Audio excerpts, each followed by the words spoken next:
If you want a copy of my book, The Speculator's Mosaic, you can find that on Amazon.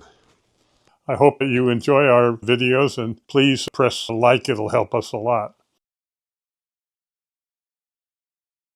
So I came up with a new strategy that I talk about in my book, which is to look for an industry where the prices of stocks in that industry have been collapsing, kind of the opposite of what I was doing before, looking for prices going up. Instead, now I'm looking for an industry that has prices going down. And now we're in early 1975, I believe, right at the end of a bear market, and also at a time when Nixon had put price controls on. So I found an industry of great interest, which is to say that it crashed the recreational vehicle industry, like motorhomes or travel trailers. Probably heard of, I think it's still around, Winnebago. And then having found that industry, the next question was, okay, is the reason why the industry is down, it's possible it's a fad and it's never coming back, or did I think there was a good chance that it was going to come back, which was the case with the RV industry. Next step is look at the stocks that were publicly traded in that industry and look for the stock that, despite the tough times in that industry, is doing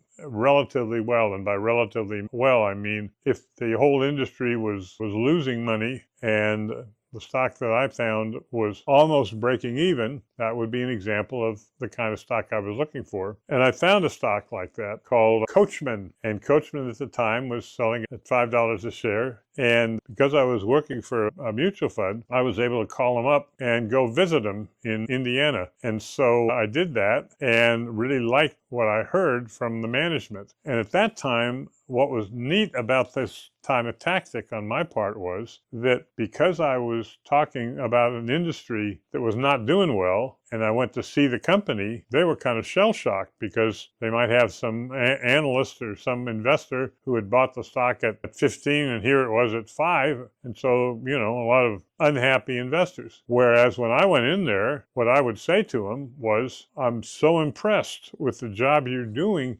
given how bad the industry is, why the average stock in your industry is losing X amount of money and you're almost breaking even, or whatever it would be. And so those were examples of where I got a benefit because the management that I'd be talking to, whether it was the chief financial officer or the CEO, would say almost kind of like, well, gee, we're doing our best and then somebody noticed, right? And of course, that also made them be very comfortable in having a good conversation with me. I would tend to get more information than I otherwise would. The interesting thing about this tactic was you can't do it anymore. This was before the age of insider information. So today, just as an example, I use a very different tactic. I almost never talk to management, but on the other hand, and I'm sure we'll get into this more, there is an enormous amount of easily accessible information on the internet now. And so I can use the same sort of tactics, but without spending as much time going across the country and so on and so forth. So put all my, I guess it was 50,000 into Coachman at 5, and I went on margin. That is to say, I borrowed money from the brokers. And in a year, it went from 5 to like 25. And because of the margin I was on, it moved me up about tenfold from 50,000 to close to $500,000. And that was enough for me to say, I want to go on my own, but I need enough money to live on. And I said,